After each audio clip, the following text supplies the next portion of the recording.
Hey guys, welcome back to Old Reader New Reader. James, I know it's been a while, and I'm sorry about that. My internet's been so messed up. I've talked to Metronet a million times and bullied them, and they have replaced everything and updated everything, and it still doesn't work.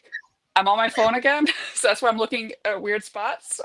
um, and my setup is not as good, but the hair is still good.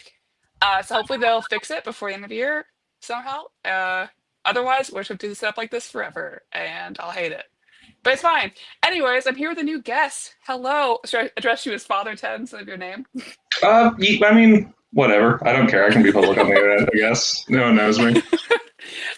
Welcome, Father Ted. It's gonna be hard. I'm gonna do my best. Thank you for joining me. So typically, what I do is ask like first time guests, even though you and I are friends in real life, uh, their comic book origin story of like what they've read before. So you, in your free time, also host a radio show under the I name do. Father Ted. But I guess feel free to like what stuff have you read or like what geeky stuff are you into? I don't know. We give a little like just so people have a vision of you.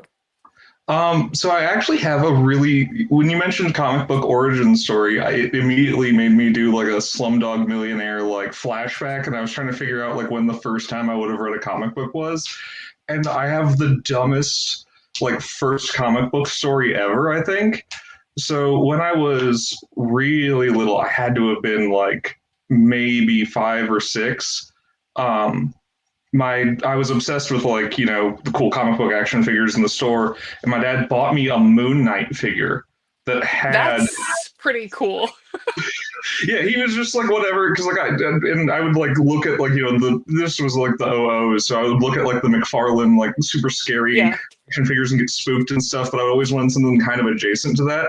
And there was a super sick Moon Knight figure that came with like a bunch of weapons and stuff, and it came with a Moon Knight comic book in it. And like, I mean, I could barely. Oh, I'd probably been reading for a bit by that time, but like, I'd never like read a comic book, and it just happened to have one. So don't remember much of anything about it. I haven't read many Moon Knight things since then, but like, I just Yeah. remember like really like that was my first introduction into comic books. Weirdly, I mean, that's a pretty cool start, to be honest. That's a pretty like I remember I hadn't heard of Moon Knight until the show came out, which granted, I mean, even at that time I had been I think I was already like a new reader or all reader technically on this show. Because before I was a newbie, I was not technically the only host. Um, but that's a good cut. But since you've read some like I know you mentioned you read Watchmen. I'm sure mm-hmm. you've watched some like comic booky things. So Um, I've been really big on like graphic novels for quite a while. I went down like the Alan Moore rabbit hole pretty early on. Once have you read Swamp Thing? Have I we have talked about not. Swamp Thing? We Okay, have talked next about Swamp time. Thing, but yes, next time definitely. Um, but yeah, Watchmen, V for Vendetta, From Hell, bunch of things like that. Just various like trades that like big collection graphic novels that I could find. Manga occasionally. Read quite a bit of Berserk, not like all of it, up Of to the course. most recent. But yeah, a lot of that stuff. As far as geeky things in general, I mean, I do host a terrestrial broadcast radio show, which is pretty nerdy.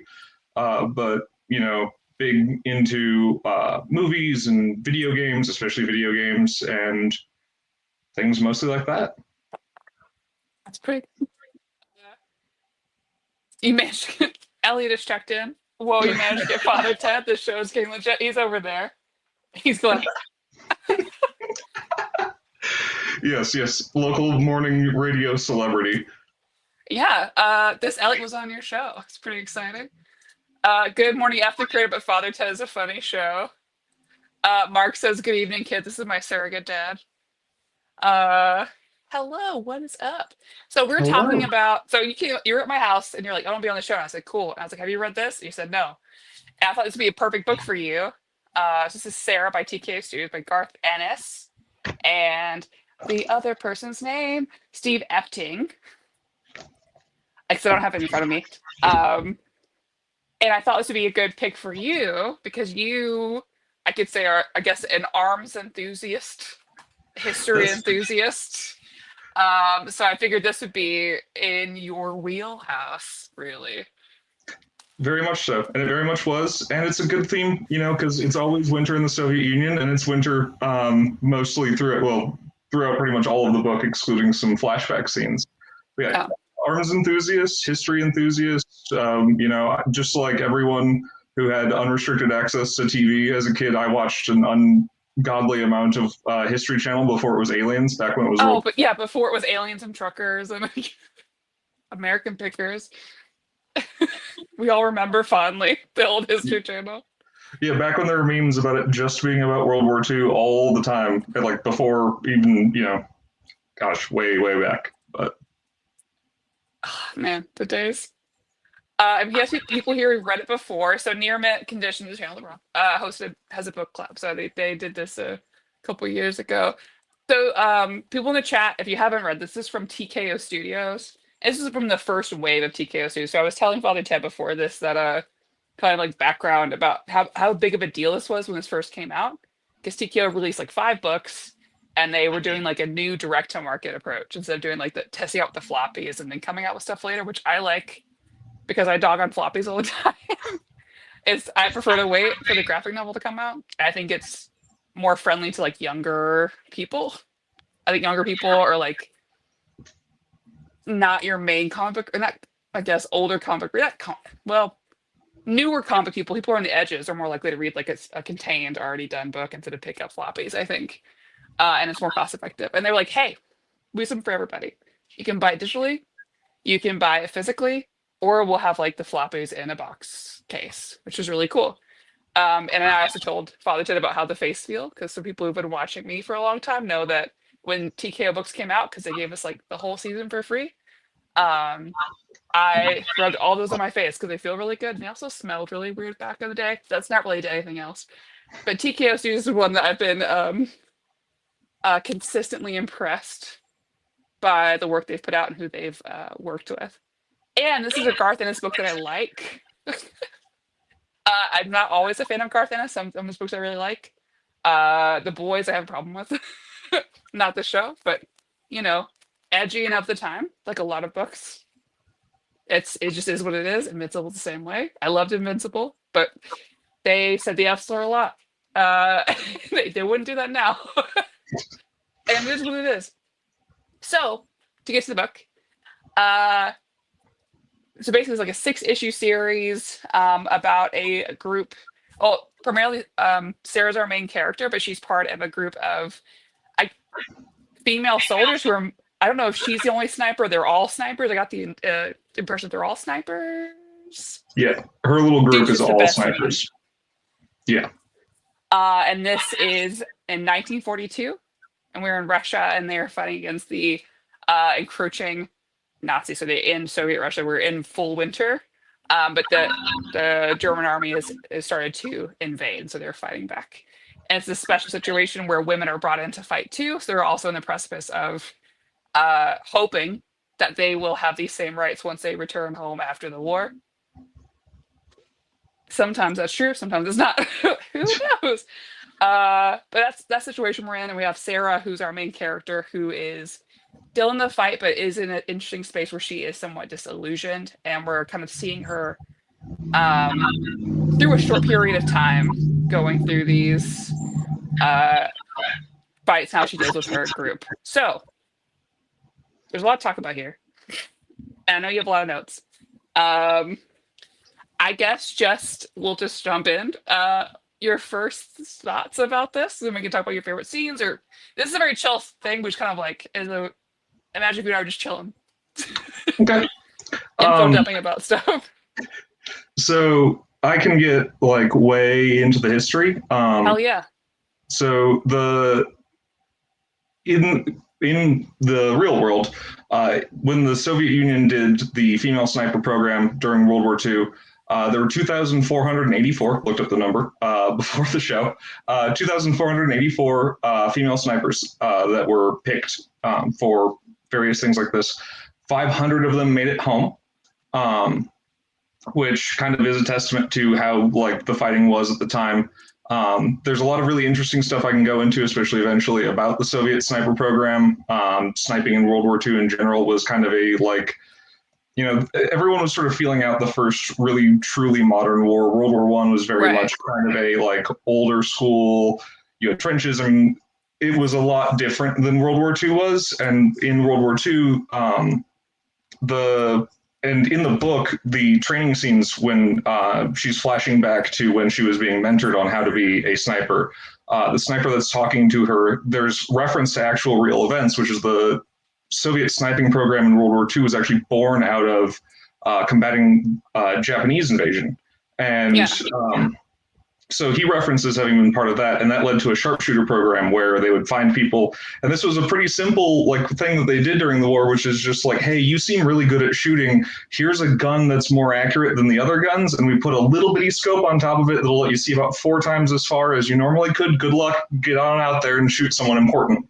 And they show that throughout the book really well. The like actual purpose of snipers at that time was like it's really hard to be shooting at people if you have to keep ducking because there's a sniper, and you know an officer or a machine gunner is an incredibly valuable person, and if they cease to exist, that certainly takes down your ability to fight back.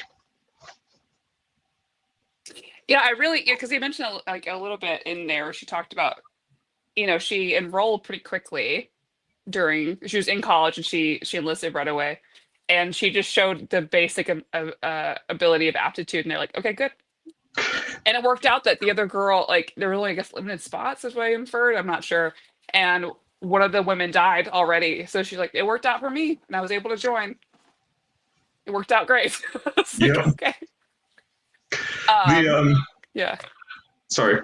No, you go, please.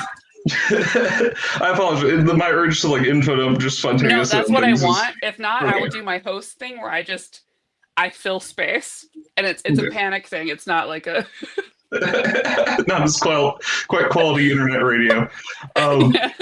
So I was reading some interesting stuff. So there's no way to talk about the Soviet sniping program, especially the female Soviet snipers of World War II, without talking about Lyudmila Pavlyuchenko, who is, I mean, there's a Woody Guthrie song about her, which I've played on the radio, funnily enough, who she's credited with having killed like 300 Nazis, a bunch of Nazi snipers. She's very famous. She was injured at one point and was like used around the world as sort of a propaganda tool, which she found incredibly boring, and desperately in letters was constantly expressing how much she wanted to just go back to shooting Nazis because that was way more fun than like parading in front of British reporters trying to drum up some donations from a factory in Edinburgh. And so she would go on to being one of the like highest kill records of any sniper, and I'll get into like kill records in a minute because I think that's an interesting part of the book, and it's also like an interesting part of the real world and how people react to it. So she has one of the highest kill counts of any sniper ever, and just there's all this like gravitas around her, and she had to fight tooth and nail to get into the sharpshooter program, which she had been in kind of a version of earlier, because they were like, nah, you probably want to be a nurse. Like, you don't want to be out there, like, risking your life. And she was like, no, I just desperately want to shoot people. It's like my favorite. I want to do it so bad. I'm just really good at it. I'm just so good at it. Let me go shoot Nazis. And then she gets injured, and she's just like, God, all I want to do is go back to shooting Nazis. It was like her like interest, man. But yeah, I want to talk about the book because I don't want to like obsess over history just too much and completely distract from the purpose of being here. I think the book's really good. I think it's a really like tight story. Like it doesn't meander. That doesn't feel like there's any part of it that isn't like 100% necessary to like moving the plot forward and just keeping things going. There's no like. There's little details here and there that are really neat, and there's little things here and there that you can see, but it feels like every single bit of action. And I mean, you can even look at like, there's all kinds of cool foreshadowing from like, there's this consistent theming of bad habits. And they talk about bad habits at the beginning of the book. And then there's a scene during the training flashback where she is like remembering her trainer being like, oh, we'll shoot the one that's smoking, because he's in charge because the other guys are doing work or whatever. Yeah. And it's like, oh, that's a bad habit. And then there's this constant recurrent theme, and you never lose it because the book is so like well paced and well packed. It's just like there's no point in which you could like just blip that out of your memory and forget it the moment. Even if you set the book down, you pick it back up and it's just like, oh yeah, that's what it is. Yeah, often, doing a 6-issue story, contained story can be really difficult. There's pros and cons. One, you know exactly how much time you have, so you get to write within there, and you have a chance to write a very succinct story. But at the same time, it is constricted. So not everybody can do that well. Uh, what's amazing to me is that they did a great job. They did a great job of putting together this story and still having it being slow but moving. Like what I liked is that there was still a lot of slow beats. There was a lot of really good character moments with her and with her comrades consistently. Because there's action and they did a good mix of like the fighting and then just time back at the base with her, with the other women of the group and those interactions. And I don't see that often. It's hard to be purposely slow. I'm not saying slow isn't a bad thing, but as in a good thing. Slow and have a short book. That Yeah. is not very common. It felt more like watching a movie than it did reading. Like Oh, definitely. I could feel like I was there. I was spending time with everyone. I wanted to take my time. Everyone in the chat knows I'm notoriously very fast reader, which could be good or bad. Same Uh, here. I don't always remember everything because I'm very quick. And I was like, no, I'm spending time with Sarah. We are taking our time together.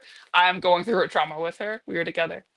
Um, and a good mix of dialogue as well. Like so, we consistently have her monologue throughout this book, and I felt like we have a good feel of Sarah because she's there. She doesn't always say a lot when she's talking to others. A lot's going on in her head. But I feel like we have a good.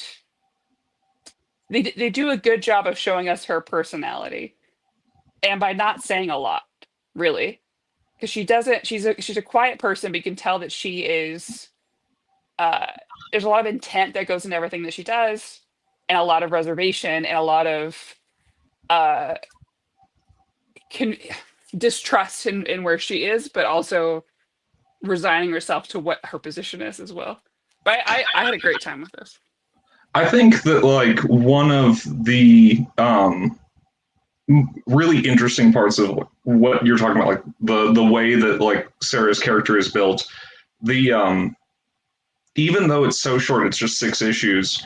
The the way that they characterize the like dehumanization that she mentally has to do to like perform her job as a sniper, and you see it kind of creep like tendril by tendril into like her interactions as she keeps killing more and more guys.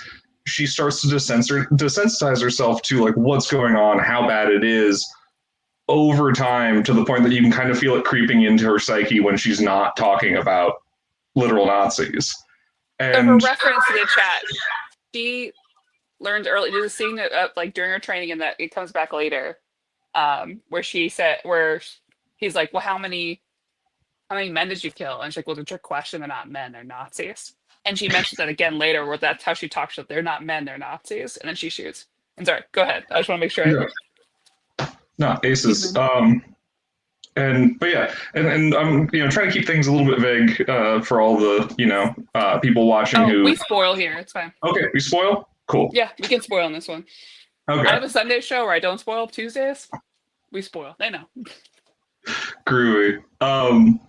So yeah, you see like this steady increase in the pace of her killing throughout the book too, which ties into like the actual action that's going on, but I think is also just kind of a reaction that she's having to like the breakneck pace of how bad things are getting, how quickly, and how like once her friends start dying, like how much that actually affects her, which she doesn't even really talk about very clearly. Like you get these little sentences where she's just like, oh, like she's imagining how these people died, and she's imagining and she's trying to disconnect herself, and you can almost feel, and it's one of those like, it's weird that the book does such a good job of show not tell even while it's telling, because it's just like what you were saying where you get her in her monologue and you can feel it coming through the page, but like the way that every scene is done, you can kind of feel this secondary emotion, which is what she's probably experiencing at that moment, if you're interpreting it in a way. Well, and even for her, like it's interesting because she, you know, it's like she has so much like emotion, but she's so reserved at the same time. Because the moment where she's talking, okay, my cat is being obnoxious. Where are you even? Oh my gosh. Where she's talking about how her emotion is different from like the male soldiers, and then she's, she at any point she could use this her rage and everything else, and she says, well, this is in her brain, but at the same time she's not showing a lot in her face. She's being such a good sniper where she is just so. We know she's frustrated. We know she's moving around trying to, help and do things. And we know what she's picturing because she's picturing, how her comrades would react when they were shot. This is ridiculous right now, this cat. Uh, but she's still so. If you were on the outside of this, if you weren't seeing what we were seeing, you would not know that she's having this like inner conflict at all. Versus like she's saying the difference of her emotional reactions compared to the men, and you see the men in the field having such like just very obvious like strong emotional reactions to things. Is just always interesting. Okay, you can say hi, and you have to go. Hello, Your Kitty. father's right over there playing magic. Go bother him. You won't. I think that there's like, kind of an interesting thing where you just brought up, the compare and contrast that it uses with the soldiers that she's shooting at. And there's like an interesting thing that I noticed and picked up on pretty quickly in the book is like on top of the like direct like this is the dehumanizing like parts, like this is her like saying these things about these people. The book does a really interesting bit where, and I read through the book and I read through it twice actually, and the Germans almost always, if not always, speak German the whole time. Like you don't get clear dialogue from Oh any of them. yeah. And it's kind of interesting because it like intentionally makes 90%, well not 90, but like a huge portion of the readers completely unable to even understand what they're saying, which Yeah, is I just know how, 50%.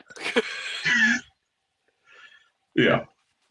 But but yeah, no. So like, it makes you bounce off of like any moment that could humanize the Nazis, like as these like characters who are actively being shot at. You're like intentionally made to bounce off of it in the same way that anyone who is able to hear them would bounce off of. Like you just get what you see and kind of the vibe, and Yeah. everything else is sort of just left to. Do you happen to know German? Like I know enough of the swear words and a few other things to understand Yeah. like they're having a bad time. It's a rough day in the field.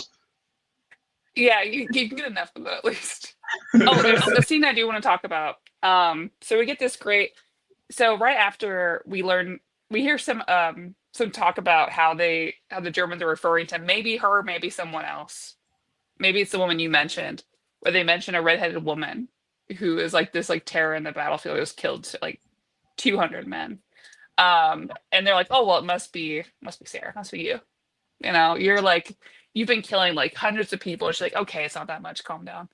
But we get this flashback to where she is being honored at this banquet. She is there in her best dress with all these other soldiers.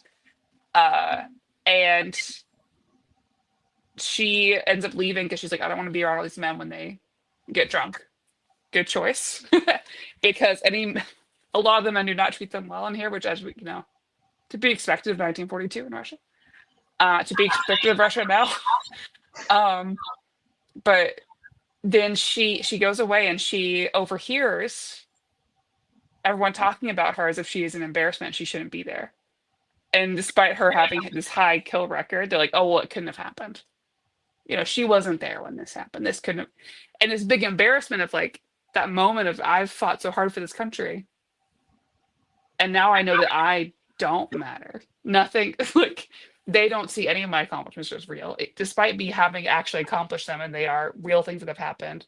They discounted them immediately, and so the whole book we're seeing her post that and having to reconcile this and be there for her comrades who are still so in love with Mother Russia, and not just them, but also in the reunion, but also the woman that's there with them. I never was really clear on So what her job was. I have many fun facts about that Thank because you. I I'm a knew you dork. would. I was like, I don't understand. He'll tell me. So, so the Soviets, at various points, off and on, and at the point that this book takes place, it was kind of off at this time. Things had changed. So there were various points in which the Soviet Union employed political commissars who were Oh, so officers. Okay. And the idea was, especially in the way back during the revolution and the immediate post-revolutionary period, the Soviet Union was like, hey, we can't have our soldiers like randomly just abandoning their ideals in the field. They're going to need someone to talk to. We don't do the whole religion bit. We need a guy who's there who just hangs out and talks to them about politics, encourages their, so very similar to China did. Yeah, China has had the same. Well, my background is communist China of history, so if I can relate to that, then I understand. But yes, continue. Yeah. So, and the role changed many times. By the time that this book takes place, they had at one point been like basically commanders who could give orders in field. That power had been stripped away by 1942, and they were there literally just to like be morale and Soviet influence machines, where it was just like, hey, things aren't so bad. That's really interesting. Yeah. Khrushchev was one of those that had commentators in Ukraine during wartime. He eventually became one of the rulers of the Soviet Union. Thank you. Lots of interesting things about Khrushchev. Anyway, but yeah, that makes a lot of sense. There's a really cool like little tidbit, and this has like precious little to do with the book, but is one of my favorite like little gun things to tie back into some of my interests. So the Soviet Union immediately, like following the revolution, and I think possibly during the revolution a little bit, realized that bolt-action rifles were not going to win wars forever, and they needed submachine guns, which would later become like the main battle arm of the Soviet Union by the time of the 40s. Other than, so you had the Mosin Nagant, big, long bolt-action rifle, and then you had submachine guns, much smaller, easier to take into houses and shoot over short distances in trenches. And so the Soviet Union purchased illegally a boatload, like a bunch of Thompson submachine guns via Mexico. They sent dudes to Mexico to illegally purchase Thompsons that had been smuggled in, and it was this whole thing. And they get them, and they start testing them out, and they're like, yeah, we can't trust like anyone with these. This is crazy amounts of power. So they just gave them to the political commissars. So the political commissars, like at that time, were tasked with like, all right, you have the submachine gun. You got to get going into that building or into that trench or in. So like really early on, they were like, all right, buddy, we trust you with the good words, and you got the good gun. Getting. Oh my God! What a choice! What a choice! Yep. Certainly interesting. Can I nerd out for a little bit about guns and like discuss? Absolutely. Okay. Listen, there'll be some fellow people in here, I assume. Oh, I'm sure. So, Elliot.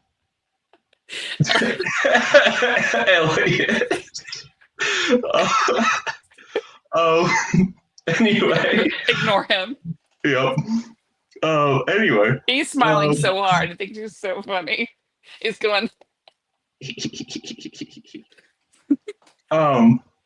So anyway, the rifle that Sara uses throughout the book is a Mosin 9130 PU sniper. There's a bajillion words like tied into that, and the Russians wouldn't have called it a Mosin Nagant. They would have called it a three-line rifle. Mosin Nagant is kind of a misnomer that Western people used for it. It's a whole thing. But the Mosin Nagant sniper rifle is like the most prominent sniper rifle around the world. They made a bajillion of them. The Soviet Union recognized really quickly that giving someone who happened to be like fairly talented at sharpshooting a better rifle and having them pick off really important people in the field was a great force multiplier. And the rifles themselves came from the same production lines as the regular rifles, but they were selected for accuracy. So there's a million mechanical miracles that go into making a gun accurate or not. You can, on the same production line, have guns of wildly different accuracy.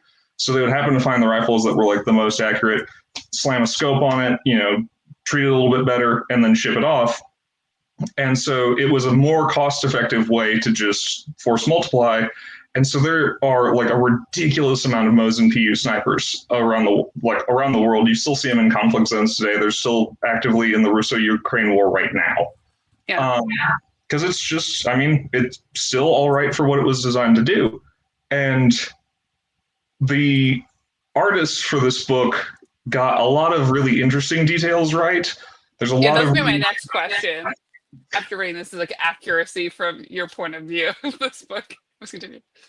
so there's a bunch of really weird little details that they got very right. Like there's a scene in which there's a bunch of machine gunners. It's I think during one of the training flashbacks because it looks warm, but they have like a very specific pouch that carried the drum magazine that fed on the top of the gun, and the gun's the correct gun for that specific area at that specific time, which I thought was really interesting. And they got a bunch of other little tiny magical details right, but like the rifle is jarringly incorrect. So Okay. her rifle is just like wildly not right, and it's in ways that are like, if you're a dork like me, it is almost like takes you out of the book a little bit, which is kind of sad. No discredit to the book at all. It's fantastic. I'm not like using this as a point against it. Yeah. It was just a weird anachronism that caught me very off guard. So, Mosin Nagant, for anyone who's not a gun person, it's a bolt action rifle. You move a little lever on the side of the gun. It opens it. It closes it. Empty shell casing goes out. Live bullet goes in. Bullet goes out of the end of the gun. Nazi dies down the field. Pretty simple mechanism. So the regular Mosin Nagants, like the ones that all the jobbers on the field had a straight out bolt. Just goes out like that. So for the Mosin, the PU Mosin, the sniper variant, and probably the PE Mosin, but whatever.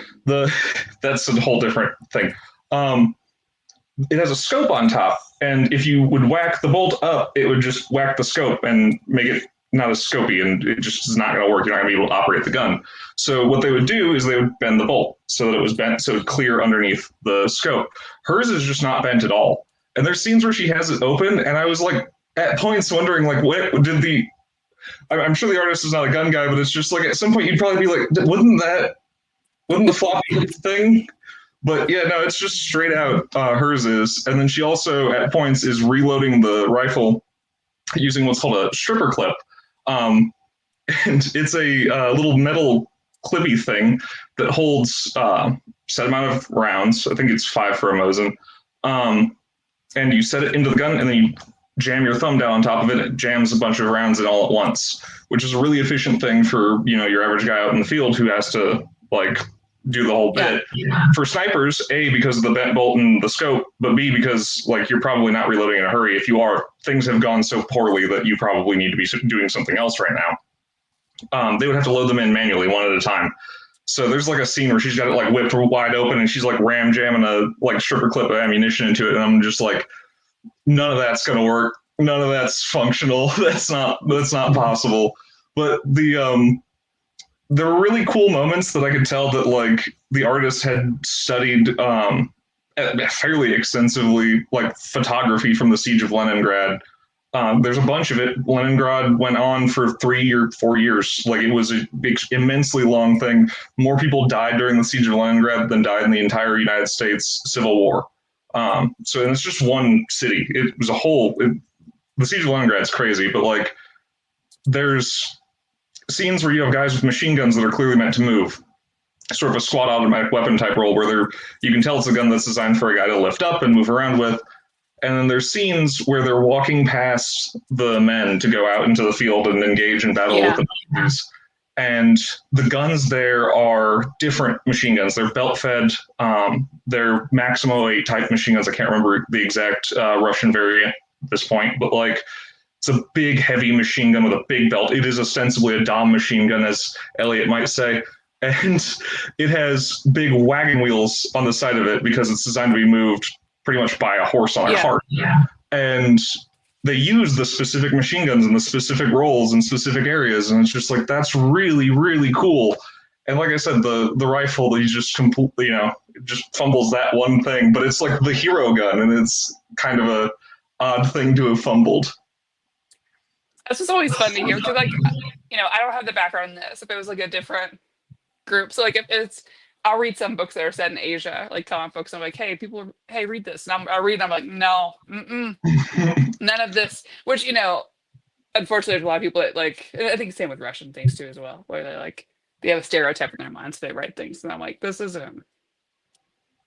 And but this, I think, I'm very impressed by the amount of research that they've done Mhm. as well.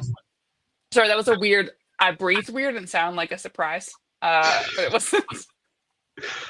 um, Um, real quick, I do need to address this wonderful comment from Honda Lawrence. Sarah's like my hair 20 years ago, really, really good. Hitman is like Maddie's hair, a masterpiece. So apparently, Honda Lawrence, or who was it, Honda Lawrence earlier that talked about this, talked about how they love this limited series, but they really enjoyed Hitman. So is this Hitman Honda Lawrence like the game Hitman? I'm very interested. I'm also interested. I saw that like name get thrown around when I was doing some research about the book, and I saw people having the same kind of argument about Yeah. whether or not Sarah was his best or Hitman, and I didn't do enough research into Hitman to figure it out. Well, now I guess I could type it in. It okay, it's not. Okay, so it's not Hitman like the games, which is what I would have assumed. Oh, a DC Comics character. Interesting. Tommy Monahan, an ex-Marine Gulf War veteran turned contract killer from the Cauldron, a lower class Irish district of Gotham City. Okay. I'm trying to Interesting. like I I'm trying to expand a lot next. I mean every year, but whenever there's a character I haven't heard about, I'm trying to expand and read more. Like Punisher was one for a long time that I hadn't really read, but I wanted to. I still have a goal of reading so much Punisher that if I see someone with a Punisher bumper sticker, I can school them. There was no other reason. I just want to be able to be that like pretentious person towards them to be like, the comic books actually, he would never. That's what I want. No, that's sick. Punisher is like a character that I have read a little bit of stuff, but there's apparently like quite a lot of very good um, books and graphic novels and No, yeah. various things. And I just love like I've consumed ambiently via like internet personalities just rattling off random stuff about the Punisher. I'm just like I don't know what is or isn't true, but everything that I've heard sounds really cool. So I need to find like where this silly lore comes from so I can see it firsthand. Like there's something about like the about Ghost Rider like doing the penance stare on the Punisher, and the Punisher is just unaffected because he just doesn't feel bad. Like you have to like have done I can something believe it. wrong. I can believe it. Yeah, I think that would be fun to read together. And man, there's now that after reading this, I'm like, man, I want you to read Peacemaker, the newest one by Kyle Starks, because I think you'd like that a lot. Talking about, just uh, a sense of patriotism, but also sensitivity because your dad was racist and you don't know how to deal with it. Hilarious, so good. And Judge Dredd is what I want to read some more of as well. I read my Oh first yeah, Judge Dredd this year and I loved it, and I watched the movie and I loved that. Um, the good one where he keeps the helmet on, right? yeah, Okay. Not the cool. The Sylvester Stallone one is a wild ride. I've never watched it, but yeah, I watched the newer one. I had a good time. Very different than the Judge Dredd I read about, who the guy was like a total dick. But that was really interesting to me to see someone who just like, no, I have a set of laws and I don't care. Like, Well, and that actually ties really directly back into Garth Ennis because he had a when I was reading up about this once again I saw like he had a Judge Dredd run that he doesn't like, and he yeah, was like he grew up in a in I think it was Northern Ireland, and Judge Dredd was like omnipresent through like a specific period of his life, and he's like I can't like do what I want to do with this character because it feels so familiar. Like yeah, if I was going to write a Judge Dredd story, it'd be one you've heard a million times, and he just wasn't pleased with his run with that. And I think that like I'm of like two very weird minds now because like I really want to read that Hitman series now because I love I've liked all of the secondary Garth Ennis media that I've consumed. Like I liked the Preacher series and I've mhm, watched a bit of The Boys and I like it, but like I've heard a lot of stuff about his early comics, and like I grew up in that same very edgy yeah. era as a like white dude, so the it would be, jarring to see and read, but it's kind of of an era. It's like watching an old, a cartoon from back before people cared about racism, where it's just like, oof, oof, not a good feel. Yeah, it's hard. Like there's, that's something that comes up in a lot of comics today. Because we constantly have this like art versus artist talk. And for me, it has to do more with like how artists are now, how creators are now, whether or not I want them to have my money. Yeah. But when I read things from them like 10, 15 years ago, there's this like I have to go into be like, well, I wouldn't recommend this today. And I have to like, I'm like, all these things are wrong. I'm like, well, the time period they just weren't thinking about it. And then I read manga and I was like, listen, I don't know what to tell you guys. It's I wish it were different, and it hasn't been different for 30 years. Again, for the entire time, we're still having the same conversation. Or I have to like review it but not rate it because I'm like, I can't. Like Battle Royale was a big one recently, that manga, which I don't know if you've read it, you should. I mean, or at least watch the live action movie, watch with us. It's great. Yeah, I've watched Um, the movie. okay. The manga, oh, okay, oh man.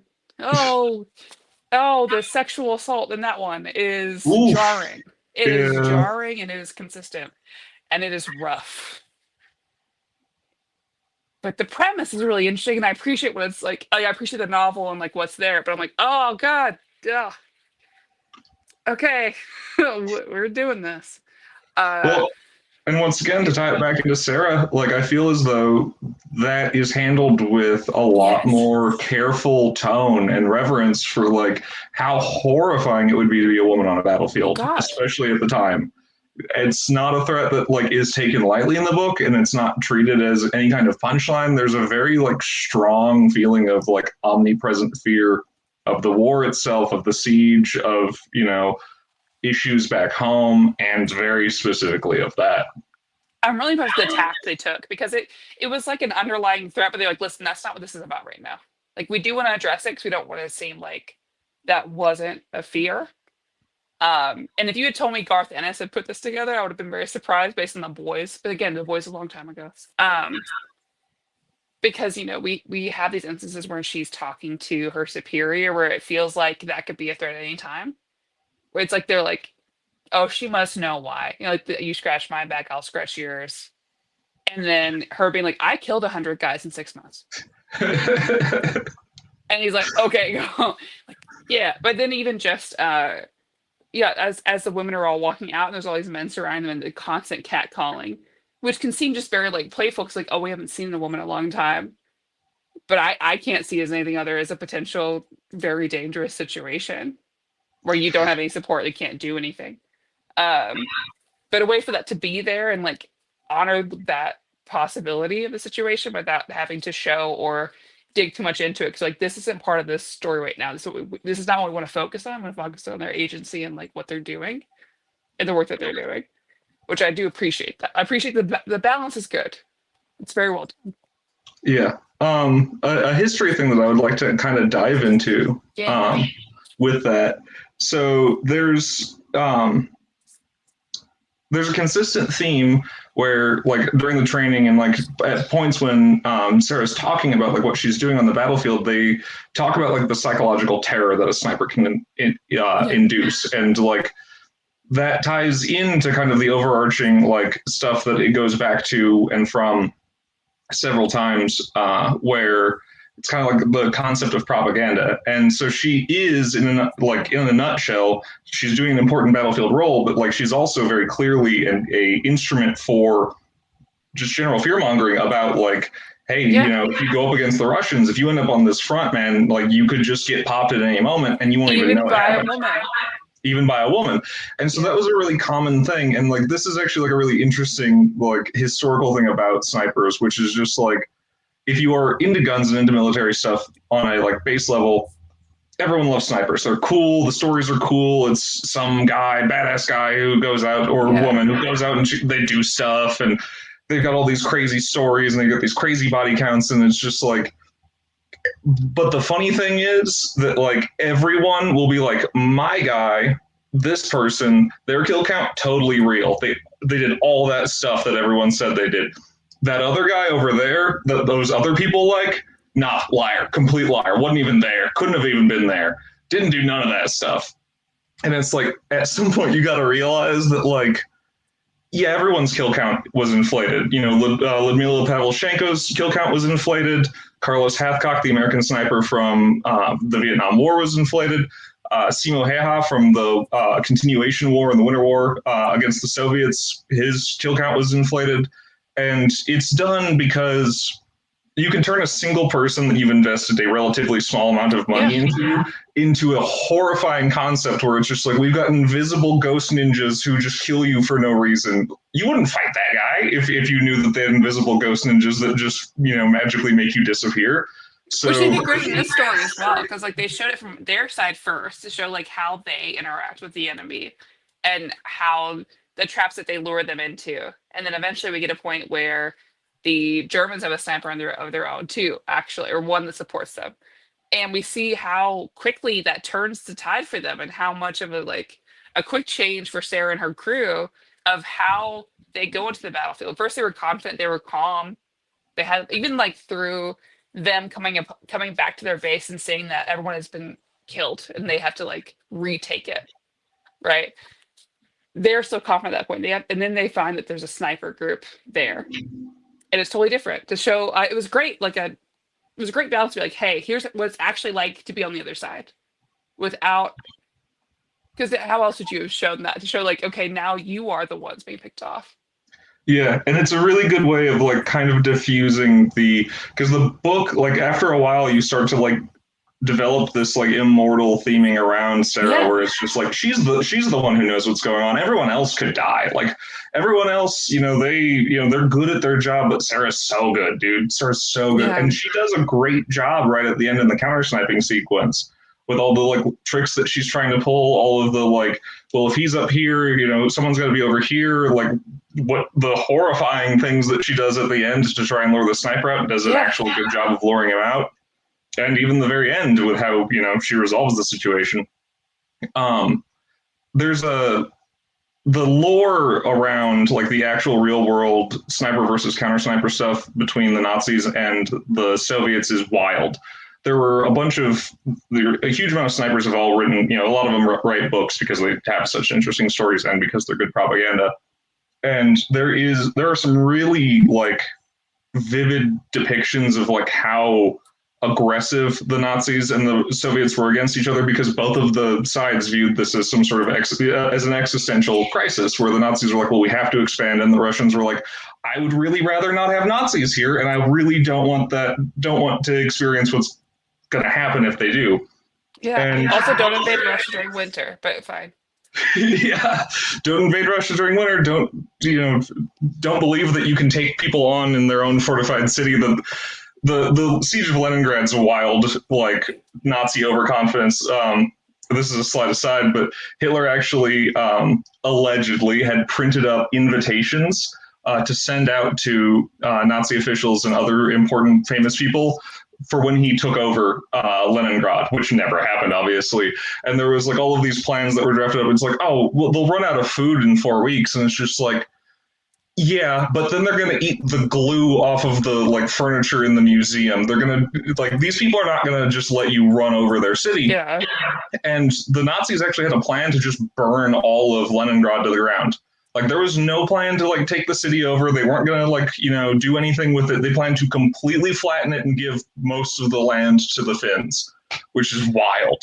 And at a point, you can kind of see that from their strategy of like, well, we'll just wait until they all starve. Nope, they're not going to all starve. They are going to keep waiting there and punch holes through your lines, and the war's going to end. Yeah. Okay, so we're getting close to time, so I want to make sure we talk about art before we're. Yes, sorry. Normally, I would be like, let's just talk forever, but your girl forgot to buy a gift for her work office party tomorrow. She has to go to Target. Because I'm having so much fun, I'll be like, let's talk for 2 hours. So we need to talk about the art here from Steve Epting. So we need to talk a little bit about just the talk about the weapons and stuff. That was super interesting to watch over here, because I've been like, I don't know, it's gun. It's gun, they have gun, shoot. Good job. I'm talking like Elliot would talk. um, but I was very pleased with the art throughout here. Not Oh just yeah. like the environment and everything, but just um, all the characters I think were drawn very well because not everyone does human expression well. Surprisingly, in comic books, sometimes it can be so exaggerated it doesn't work.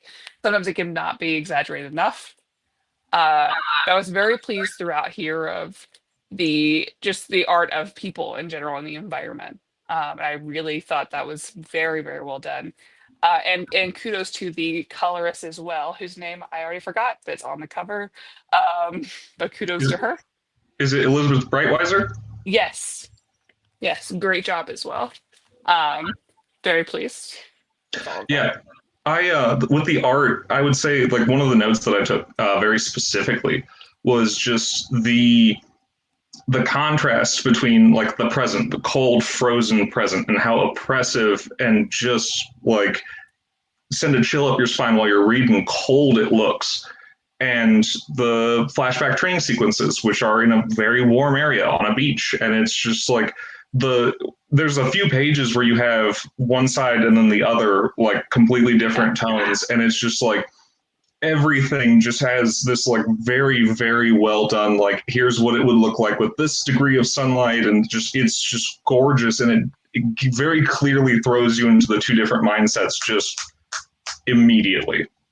Yeah, and even with Sarah herself, like I think that did such a I mean they did such a good job of the difference and is just her facial expressions and the way that she holds herself in both ways. And that's not easy to do because I mean they do a great job with like the monologue and the dialogue of her, but it's another thing to clearly show in her expressions throughout. Also, not related but quick response or quick thing. In my mind, she and that blonde woman are in love, but that has nothing to do with anything else. I just want to throw it out there. That's my headcanon for this book. Uh, Again, not related to anything, but that's just my hope.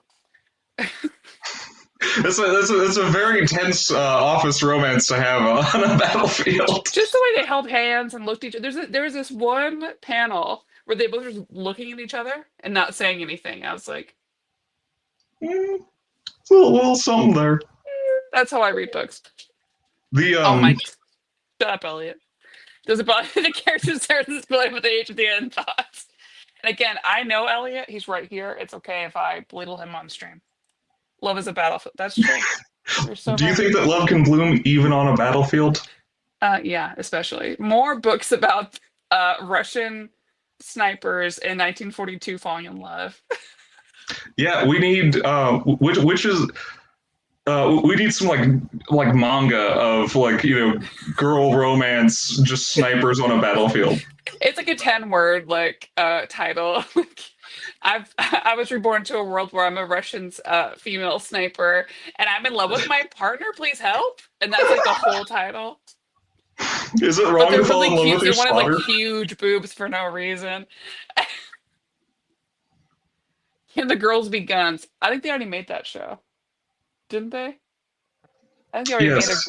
girls or guns show. More of Um, it? Or maybe it's guns are oh the girls were battleships. That's a show. no, there's girls are battleships. There's girls are tanks, and there's girls are Yeah. guns. I know that it's once again part of being on the like gun parts of the internet. It's a weird thing that you'll run into eventually if you Oh, get I'm far enough down certain. the rabbit hole.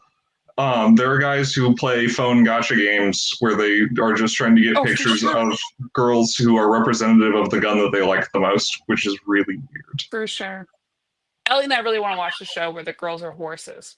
That's our next show we want to watch. Apparently the animation's incredible. That's new. I don't know why that I've seen exists. clips of it that look really It good. looks really you want to come over and watch the girls are Yeah, horses? they have a Mario Party style game on the PlayStation Store that's based off of Let's it. go. Let's Getting go. really into I wish I could remember the name of it. But yeah, I have to no, look it up. You know, stupid. Japan's dumb. I love it. It's so stupid. Um, okay. Man, I'm so sad I have to cut this short. Rating time. So okay. on this show, even though, ratings are just whatever, uh, sometimes it's about a feeling. They've never let me forget that I gave the Dark Phoenix Saga a 4 out of 10, and it's just what it is. So we do a rating out of 10. I can go first if you feel too much pressure, or you can go ahead. Um, Sarah. I'll go ahead, and I feel like my rating is going to be like a touch controversial.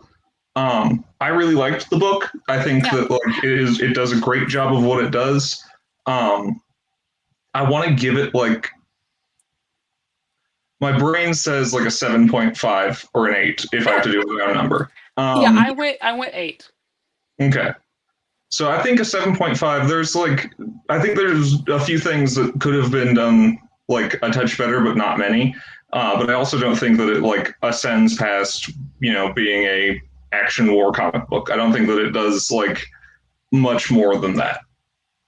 Yeah, okay, Elliot didn't read it, so he can't say anything. Yeah, I lean towards an 8. I think it's very good. I think it does so much for the amount of issues that it has. Like the art's good. I think there's a lot to explore in the book. There's just something missing for me. I think like there's I think and I don't have the words to articulate it. But it's not the kind of book that like I finish it, I can't stop thinking about, Yeah. basically. I really enjoy it. Um, but like other books I've read, I put it down, I can't stop. And that makes me think of so many books I want to recommend to you. How do you feel about animals being turned into war instruments? Hey chat, do we recommend Father T and Ted to read We Three? Because I think we should do it. I'll I read shaded anything, man. that. Um, Is it good or is it retweet. garbage? Oh no, it's Oh, so good. okay. It's just devastating. That, Yeah, and yeah. also, how do you feel about a town full of animals, like Richard Scary animals, but the bear who runs the tool store is a serial killer. Sure. I It's love great. weird stuff. I've got ADHD and depression. I love to feel bad in a lot of different ways. Man, same. I spend a lot of time looking for shows or books or games where I'm like, I just want you to like hurt me a little bit, but not in like a cool, sexy way. I mean, sometimes. No, Good. I'm on the internet right now. Don't say these things. I just want to feel a little sad a little bit. Yeah, no, every once in a while, man, you just gotta turn on something that it's just like, all right, I've buckled myself in for 2 hours of feeling as bad as possible. Which, if Yeah. you enjoy doing that,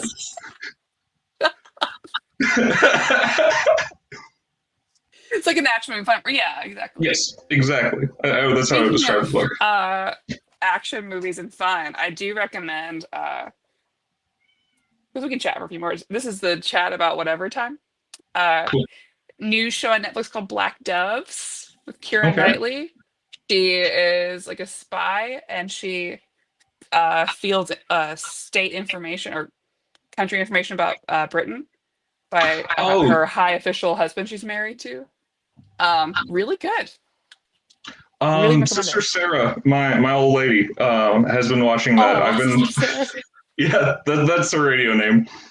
Sister Sarah has been watching that, and I have fallen asleep to it several times. Where I'll just like wake up in the middle of the night, and there'll be some sort of crisis going on with England, and I'm like, I don't know, is this the news? What's going on now? Yeah, Elliot kind of just walked into that, and I was like, "What?" It's like, what's happening? But it's interesting. Oh yeah, Uh, really, really enjoyed that. It's really cool. Dexter Original Sin is out now. Yeah, I did watch. I did go and watch the first episode as a Dexter super fan. Um, I like it so far, but who knows? he should get a laboratory. Different Dexter, my guy. No, I know, but like the serial killer Dexter, right? He should get a lab. It would just That be a would be really good cool. sight gag if he's just got Yeah, like a. he does work in a lab, so it makes sense. The casting is crazy good in that show. It's pretty wild. And Elliot and I saw Red One. It was good. Oh, the Where they Dwayne save the Rock Santa. Johnson saves Santa. Okay, But interesting. Krampus shows up. Who plays Krampus? Please tell me that it's Oh my gosh, I don't know actually. Um, but at one point he has like this two forked tongue, and Elliot just looks at me.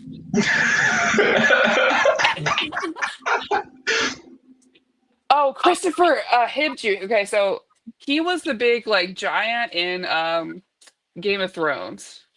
Did Okay. you watch? Yeah, Yeah, yeah, that yeah. guy. Okay. That Um, makes, that makes sense. I'm really into him. So that makes sense. as far as recommendations from me go for nerdy stuff, I just watched the Watchmen Chapter 1 and Watchmen Chapter 2, the new animated computer CG Watchmen adaptation, which I quite liked as a guy who rereads Watchmen probably once a year, because I also love to just feel terrible. Yeah. Um, and I really liked it. I felt like it was, pretty good, faithful to the source material, and does a good job visually of like trying to mimic the style as best as you kind of can if you're not on a page with ink. This reminds me of a comment Elliot made earlier of a show that we need you to watch. You can come over and watch with us if you want to. But the Yes, new James Gunn Creature Commandos show. I've seen that advertised to me. Oh, it's great. And Okay. there's an episode recently about I forgot GI Robot because we're talking about he was trained to kill Nazis. That's his whole deal. And that's what makes him happy. Uh oh, there's an episode about it that is kind of beautiful. Weirdly.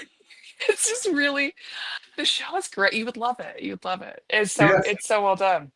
No, we definitely need to organize a watch for that because I also want to watch it and I want Sister Sarah to watch it, but I feel like it'd be more fun with friends. Oh, just come over and watch it with us because I'll just be geeking out the whole time. But I love we love all the DC like animated everything. All the movies are great. The shows they've been coming out with are fantastic. Like when the movies disappoint me, which is often, I don't think they will anymore. Knock on wood. Thank you, James Gunn. Please make it good.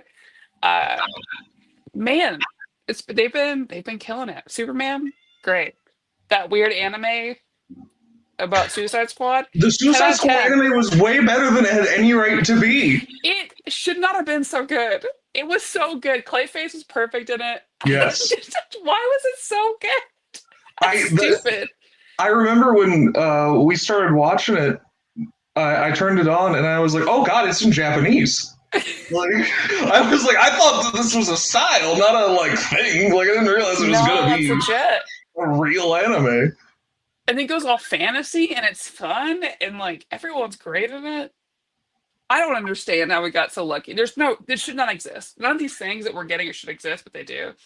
DC animation stays winning. I remember when I was a kid, I used to like stay up and like watch Toonami and like various cartoons on Saturday nights, which is how I got exposed to anime and stuff in general. But like, I remember the old, slightly edgy for teenagers Justice League that was like that Oh, went hard. yeah, absolutely it did. Like, I mean, just consistently. I think much more so. I mean, Marvel's got some good stuff coming up recently. I mean, it has recently, but like DC is consistently and just like movie after movie, like very good. And I'm very thankful for that. This has been really fun, and I would like you to come on again. Sweet. You sound You right can come now. on my Oh, radio. hell yeah, I'll be ready. Just be ready for weird shit. Yeah, Um, uh, but stay on after I stop the show. we'll do. Um, so where can people catch you if you'd like to Um, share? yeah, I'd love to share. My radio show is on Monday mornings from 7 to 9 a.m. On 88.1 WRFL. That's in our local area. Um, and you can catch it online on WRFL.fm. And there's archives. You can live stream it. Probably just catch me on the archives. 7 to 9 a.m. on Monday mornings is way too early to be awake. Elliot was on recently. I helped him curate a list of songs. They had radio in the title where they say radio in the song. Yes, radio on the radio for 3 consecutive hours with Elliot, who we identified as Cat Daddy.